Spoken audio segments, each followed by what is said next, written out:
nous retrouvons à Poussin. Printemps oblige, je dirais, les activités d'Émotion TV reprennent. Et puis, toujours cette série, une rencontre, une artiste. Aujourd'hui, nous rencontrons Nina Souroun, ici présente. Et donc, Nina est une excellente chanteuse, choriste également, mais également professeure de chant. Alors, un parcours atypique, je dirais, parce que vous naviguez sur différents univers musicaux, aussi divers que variés, que ce soit la variété, le rock, enfin, vous allez nous raconter tout ça, mais déjà, on va commencer par, je dirais, le début de votre carrière, ou du moins le début de votre rencontre avec la musique. Est-ce que vous vous souvenez de la première chanson, du premier artiste musical dans votre enfance qui vous a incité déjà à chanter, qui vous a donné envie justement de pousser la chansonnette? Oui, je m'en souviens tout à fait, c'était mon papa, qui était lui-même artiste, chanteur, batteur, et j'ai grandi dans son univers à lui. Il avait 2 orchestres, un orchestre de variété internationale et un orchestre de musique indienne. Donc j'ai grandi dans ces 2 univers, pas trop de chansons françaises, mais voilà, ça a été celui qui m'a donné l'envie et le goût de la musique. Et, donc ça s'est enchaîné, je suppose, peut-être vers l'adolescence ou vers des artistes peut-être plus médiatisés, disons en Europe, de la variété. Comment ça s'est passé? Mais en fait, j'ai grandi sur une île, à l'île Maurice, donc au niveau chanson française, non, c'était pas tout à fait ça. Et après, quand je suis revenue en France, là vraiment, j'ai découvert d'autres univers. C'était pour moi un choc, que ce soit thématique et culturel, bien sûr.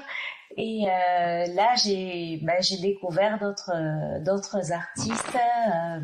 Je ne connaissais pas Edith Piaf, par exemple, ni Jacques Brel, ni Aznavour. Non, moi j'ai grandi avec les Foreigners, Toto, ce genre de... Et ce sont ces artistes qui vous ont envie justement de vous mettre à la chanson, de chanter par vous-même? Comment ça se passait? Ça débutait sous la bus ou en voiture, ou comment ça s'est passé? À vrai dire, je m'en souviens pas très bien comment moi j'ai chanté. C'est qu'on m'a remarqué. C'est ma maman qui m'a remarqué parce que papa faisait des répètes régulièrement, comme beaucoup de formations de groupe. Et puis un jour, maman m'appelle, me dit vas-y, rechante ce que tu chantais là, papa. Puis c'était une chanson en indien.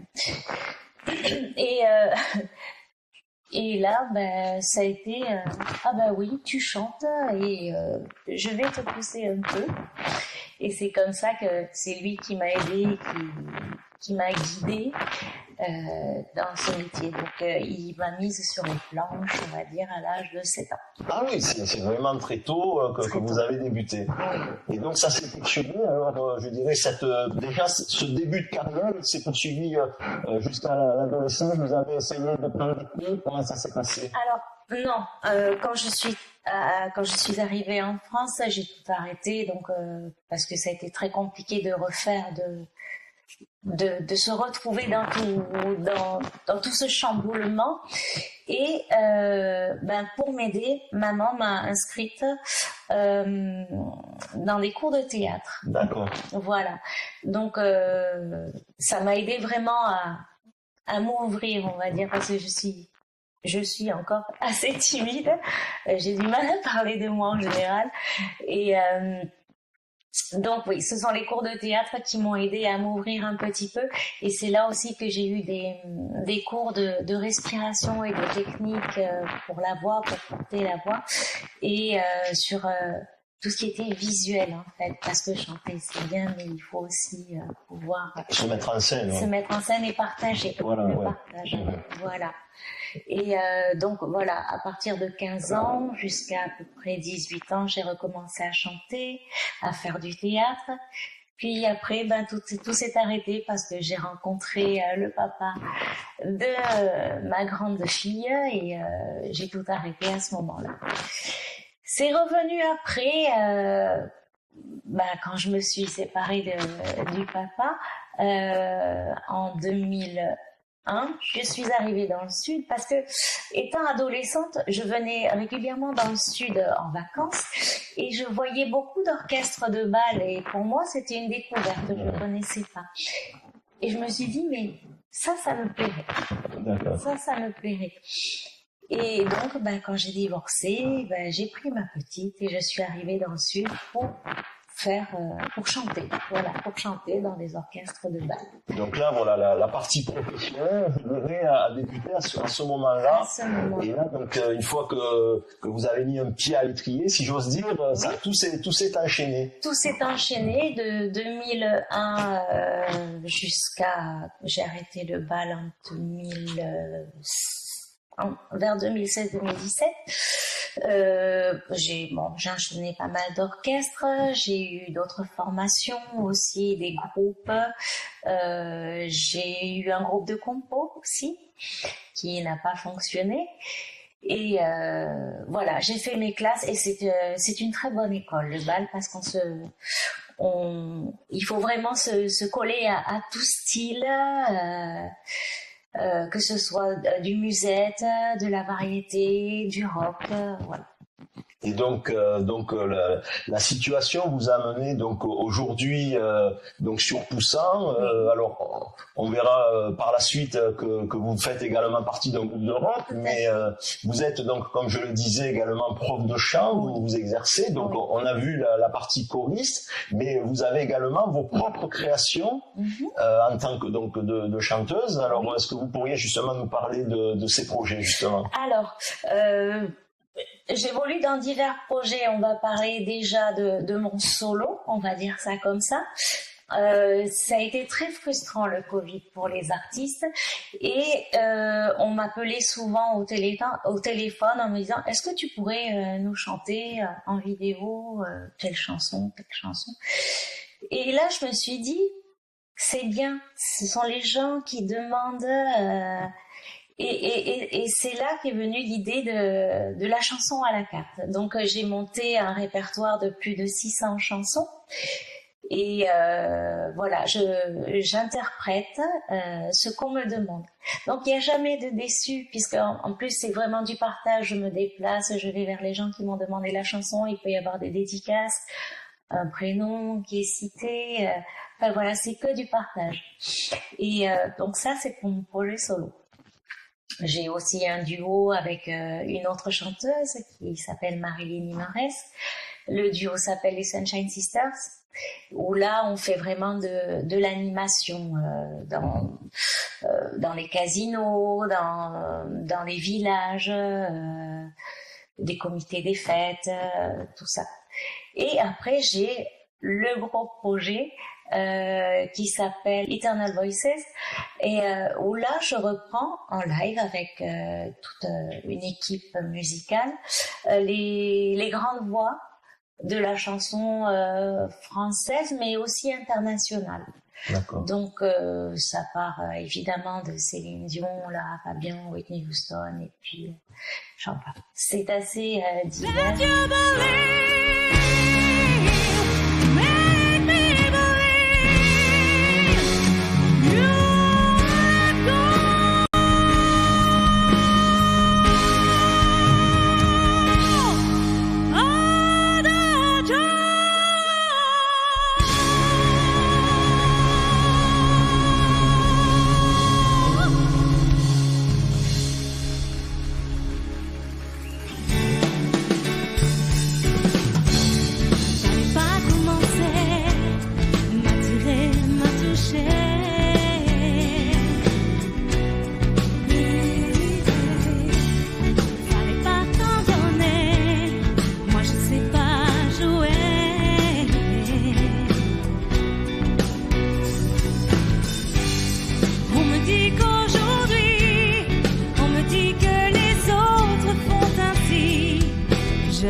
Regarde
have to worry if you don't have the money. People on the river ride. I better get it, walk, keep on turning.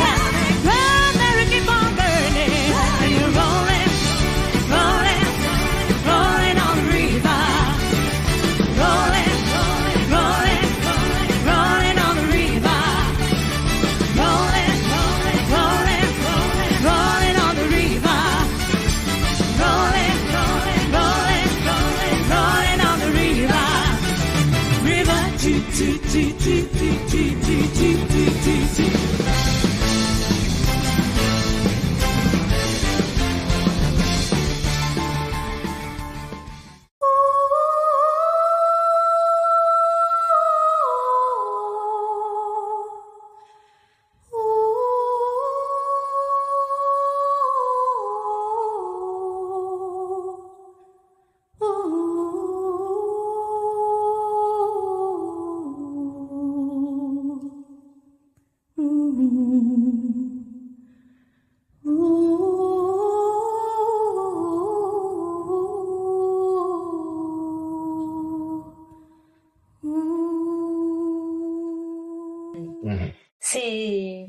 C'est assez prenant. Donc effectivement, c'est assez prenant. Donc c'est quand même une actualité assez riche sur le moment. Vous avez beaucoup de travail. Et puis j'imagine que la grande saison estivale arrivant, vous allez beaucoup travailler. On va certainement vous retrouver sur les routes. Et donc justement, quels sont vos projets d'avenir, je dirais au cours des prochains mois, mais même années, on pourrait dire ça. Alors, déjà, je continue mon projet solo parce que c'est quelque chose qui fonctionne très bien. Les gens sont friands. J'aimerais pouvoir développer encore un peu le projet Eternal Voices parce que c'est un projet quand même qui me tient à cœur et qui a eu des bons retours. Et puis, à côté de ça, j'ai le projet compo rock avec les Bad Sleepers qui me tient également à cœur parce que c'est pour moi un retour aussi à mon enfance avec toutes ces groupes que j'écoutais petite avec mon papa. Très bien. Alors, je pense que le public peut également vous suivre. Alors, il y a les réseaux sociaux, il y a certainement aussi votre site internet. On peut le citer. Oui, c'est nina.events. EVENTS, voilà, où vous retrouvez un petit peu mon parcours et les différents projets. Oui, d'ailleurs, il y a aussi le projet pour Noël, où là aussi, je chante toutes les chansons de Noël et les chansons de Disney. Ah ben je parlais de parcours éclectique, effectivement. Le parcours, donc on passe du rock à Walt Disney, aux chansons de Disney, aux chansons de Noël. Donc c'est formidable. Donc j'invite le public à vous découvrir le plus vite possible sur scène déjà, et puis peut-être à travers des compos sur CD ou même sur les réseaux sociaux. Je vous invite à suivre Nina Sourun, que vous venez de découvrir. Je vous invite à la suivre maintenant. Voilà, les réseaux sociaux, c'est vrai que maintenant c'est un passage obligé. Donc déjà dans un premier temps, et puis après dans le réel, parce que le réel est très important, de la suivre également en concert. Voilà, vous aurez toutes les annonces de son actualité. Et puis je vous remercie pour cette rencontre, Nina. Et puis voilà, on va poursuivre notre aventure avec de nouvelles rencontres artistiques. Je vous remercie. Merci.